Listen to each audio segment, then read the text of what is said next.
Guys, and welcome to the Diary of a Gender Fluid YouTube collaboration channel. This week is Q&A week. Yes, we've all been looking forward to this so much.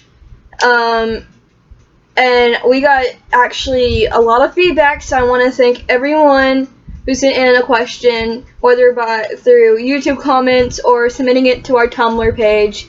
Thank you. You guys made this possible.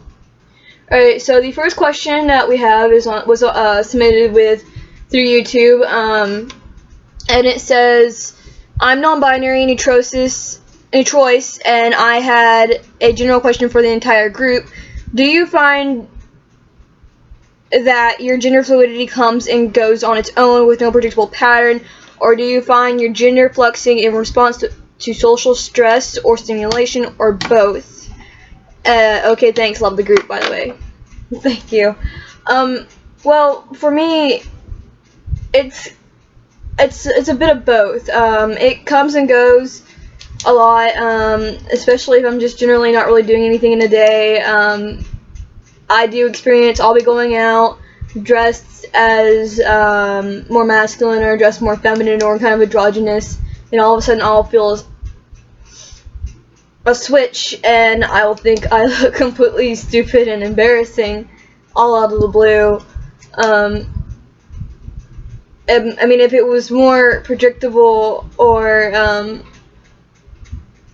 I could plan things out a little bit more, so I wouldn't have to experience that. But I do have to say, like, for example, when I spend more time around certain female friends, I guess their influence, how she's really hyper feminine, and I guess that really rubs off on me, and I do feel a shift towards a more feminine gender, like demigirl or girl, which is very rare. I remember one particular time she brought me to a bridal store and for her prom dress, and it was ridiculous. I instantly just sort of changed. When I'm in public and around a lot of people, I tend to sort of be more masculine, simply because I just don't really know. I get really nervous in front of people. And that wasn't a really good answer, I know, but I really don't know how to explain it beyond that. Okay, and next one's also from YouTube. A YouTube comment. It says, "Hi, Haynes, question and answer week. I have a topic question for all of you to talk about. Please talk about the non-binary representation in the media and what you would or would not like to see, and how the very little representation affects you as a non-binary individual." This is something that we have brought up before and we have talked about, and especially there is very little non-binary representation, so much as to where we often there's no canon non-binary character except for the gems on Steven Universe that I've seen for myself, at least not on American television. I'm pretty sure there is some anime with that. There's always a video game selection of boy or girl character. Are you a boy or are you a girl? And you just don't really know how to answer that because I'm neither. At least overall. I know that there's Ruby Rose, who is gender fluid, but she plays a character on Orange Is the New Black. I don't know if her character is gender fluid, but I know that she is herself. But I mean, it's great to have a celebrity who is gender fluid, but her nor Miley Cyrus. Miley Cyrus is also gender fluid. They don't really bring it up or anything, and I mean, I understand that it's cool, but there's so little representation as it is. If there was more representation of non-binary genders, I would have spent less time questioning what I am, or being angry at myself, or scared because I don't fit in, I'm not normal. Which is why, part of the reason why we made this channel was so that kids could I mean, even if they aren't they aren't necessarily gender fluid, we could help them in some way in figuring out who they are. Personally, I would like to see more non-binary characters in TV and video games, and I've already discussed several times in the past about how I want to create video games with non-binary characters, non-binary options, along with other things, and how very little representation affects you as a non-binary individual. It's a little frustrating, because it affects me, because in a way I went through a crisis and I didn't know who I was, and I didn't until I got on Tumblr, and even then it took a long time to really accept that, because I don't live in a very supportive environment. And if I feel like if there was more representation on TV, or just where general people can view it, a lot more people would be more accepting. If it went mainstream, a lot more people would be like, oh, you're making up a gender, or oh, you just don't want to fit in with the woman stereotype, or you're special snowflakes, or such. I feel like a lot more people would at least try to understand, or at least know what it is, and that would help a lot. Okay, and the rest of the questions are from Tumblr. And I have to pull it up real quick. It says, this is from Anonymous, how do you tell when your gender has changed? For me, it can be really difficult to tell, because sometimes it can happen over several months and sometimes it happens over several days. I was just wondering how you handled it. I can tell because sometimes there's more than a subtle shift in the way I act, the way I hold myself, the way I walk, and the level of dysphoria, though dysphoria isn't the only indicator of my gender, because no matter what, I will always feel some varying degree of dysphoria. And there's really no way to tell. I typically handle it by carrying a sports bra or a binder with me as much as I can. If I'm feeling more feminine, if I shift to more feminine gender, I will, or stereotypically feminine gender, I will bring, I kind of carry makeup around me. There's not really much I can do about my clothes unless I'm not home, but I try to wear more clothes that could be worn on any gender. But it's hard if I'm in the middle of a mall shopping with my cousin, whom I'm very closeted to, and I can't just suddenly change or do whatever, because I would just get too many questions. But it's a very learning process as I got older, as time went on, months passed. I learned what worked for me, and what works for me will not necessarily work for other people. And it's honestly a learning process. But it doesn't all have to be trial and error, which is why, ask blogs like us and channels like us exist, so we can give advice, so you don't make mistakes that we possibly could have made, or you just not have the mistake in the first place. Next question from another Anonymous. What does your support system look like? Is there anyone that stands out the most to you when it comes out to support? Why? My support system is Tumblr and a lot of my friends. I call them I should say family, because they're really my family. I remember when I came out, all of them were very supportive and very accepting, and even when they tried to learn their best of what it is I'm going through, and they're learning to say my name, and they're learning to use the correct pronouns, and when they're texting other people, they use the correct pronouns when they're talking about me. And honestly, I I couldn't ask for more, and I love them so much. Especially once there's quite a few that stand out. Oh, and I recently came out to someone in my scholarship group, and he was really nice about it, and I was really surprised. But it makes me really happy. And he says, like, the only remark is, well, that explains why you're so into LGBT activism. Which I was trying to give off subtle hints. But my friend Sam, she's amazing, and she was always there, and she's learning, and she's doing everything that I could have asked for. She's my real sister. And I love her for that. And then there's Chester, who I think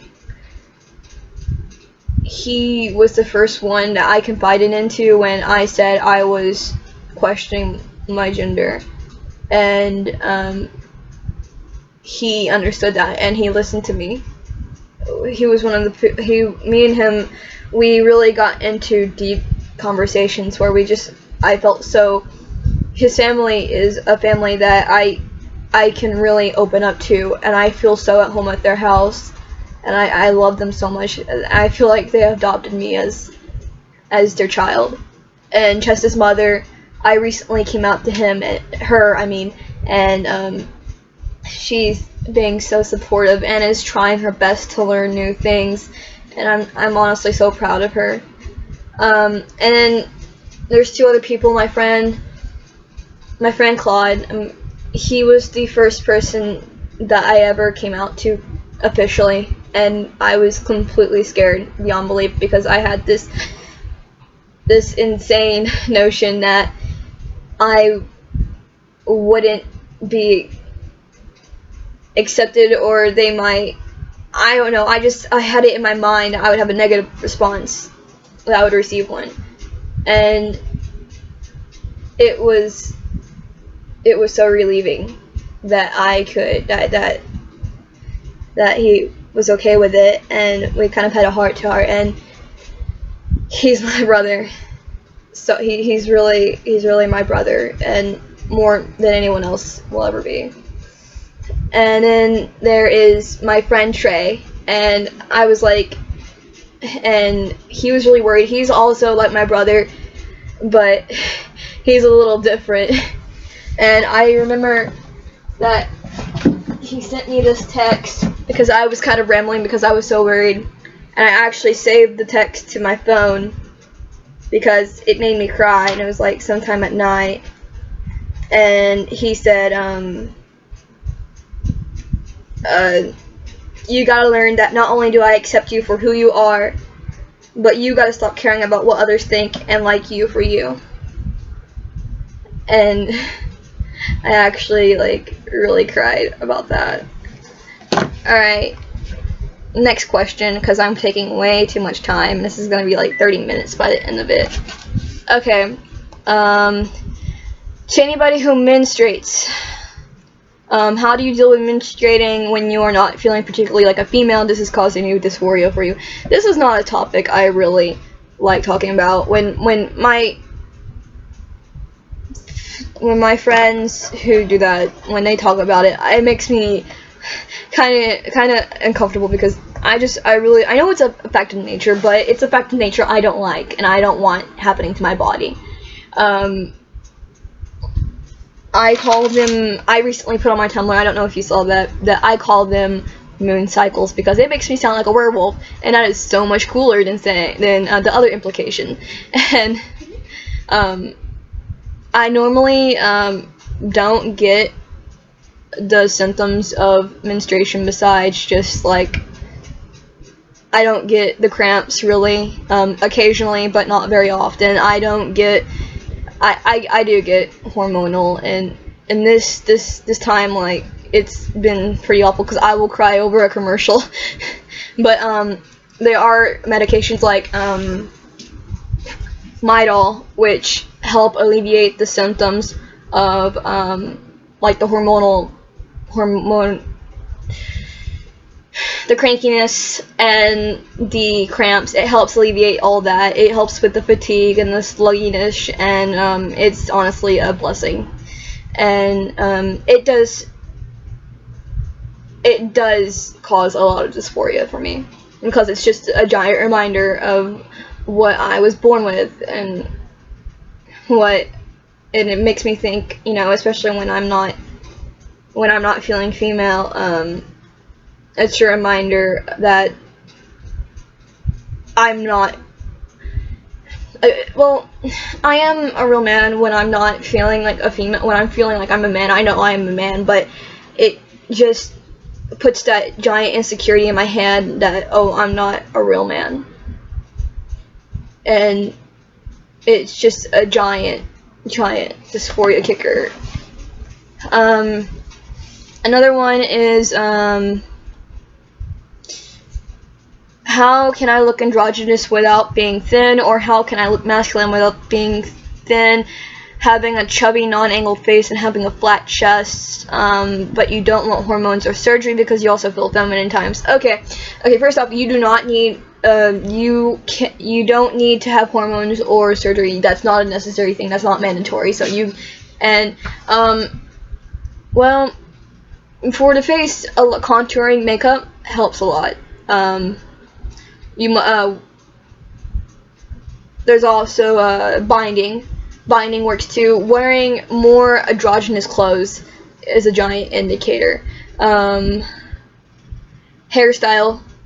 is a big thing. Short hair. I mean, longer hair like mine can be androgynous, but it's a pain in the butt, if I have to be honest. Binding, I already said binding. Make sure you do it safely. No ace bandages. Wearing light layers will help. And also, a lot of it is just how you hold your body, how you talk, your confidence level, how you walk, how you talk, yeah, all of that. And because that's when people get first impressions, that's a large part of it. And then there's the next question is from Narcissa Helga, and the question is, how do you define when you feel like a woman and when you feel like a man? When I try to do this myself, I end up using stereotypes which I don't find useful. Well, that's actually kind of a hard question. Sometimes I just kind of know, but it's also in the way I also mentioned before, the subtle shifts in my personality, and just how I hold myself, how I walk, how I talk. My voice tends to deepen on its own. The level of dysphoria tends to be lower when I feel more feminine, like a demigirl or a woman, and it's higher, and the dysphoria is higher when I feel like a demi-boy or man, or a gender, or any other gender at all. But there is definitely there's definitely always dysphoria there. But some days I feel bigender, and it feels like there's a me that's dressed more masculine, or it's me that's dressed more androgynous or dressed more feminine, or some other gender, and it's like little me's that are pulling me currently just two different directions, like a little a rope thing. I can't remember the name, but I mean, I try to stay away from stereotypes, but that is somewhat of an indicator. Typically, if I go out dressing in a skirt, which doesn't happen often, and a tank top, a feminine tank top, and not binding, it's a pretty good assumption that I'm not male or a masculine, typically masculine gender. And but there are some days when I feel like, oh, I'm gonna be a pretty boy today, and like a fairy boy, a pastel boy, and I do that. But it's different for every person, and you learn just going throughout time. You learn as you experience these feelings more and more. And I believe this is the last question from Infected Auto Rave. One item from our bucket list. Oh gosh, it's kind of a tough question for me because I have friendship bucket list, I have a boyfriend bucket list, I have my personal bucket list. I would have to say, oh gosh, this is a tough question. I should have thought about this beforehand. I'm so sorry you have to sit through this awkward silence. But I would have to say that I really don't know, but there's a lot of things I want to do. I guess one of the major things that stands out is I want to travel all over the world. All over it. I mean, when I said I wanted to be a game developer, the term I go when I go into specifics is traveling indie game developer. But that sounds silly, to be honest. But I really want to travel all around the world, and I want to go to several countries, just so I can experience languages and cultures firsthand than what I see over the internet, because I really don't feel like I can learn much about it, and I can't learn all of it about it because I'm not a part of that culture, but I want to see them and respect them firsthand. I want to see new things, I want to try new things, I want to eat new foods, hear new sounds, smell new smells, as cheesy sounds, and I want a friend there with me. A group of friends would be better, but I want a friend to be there with me. And I want to make friends all over the world and just do things. But that costs money, so. But that's my plan. I also want to meet my friend. Something that's also on my bucket list that is gonna be crossed off in a couple years, hopefully, maybe a year, is I want one of my best friends in the entire world, Maddie. I want to see him, and we mostly talk over Skype or over Kik right now, but I wanna see him, and I wanna hug him, and just I can't wait. But yeah, that's it. So thanks for watching this incredibly long video. And I'm sorry it's just kind of late. It's been a busy week. It's been a busy last 3 weeks, and it's been hectic and stressful, and there's a lot going on, but this is a responsibility that I refuse to let myself slip up on, and I really do love it when I see that there are views or that there are thumbs up on my videos, or even comments just make me just squee with glee. And I want to thank all of you guys for your support, and because I'm not exactly everyone's favorite, and my videos aren't the best, but yeah, so thumbs up, subscribe, comment, or if you have questions, or you can come and ask them on the channel Tumblr, or you can ask me personally on my own Tumblr. So yeah, thanks for watching, and see you guys next week.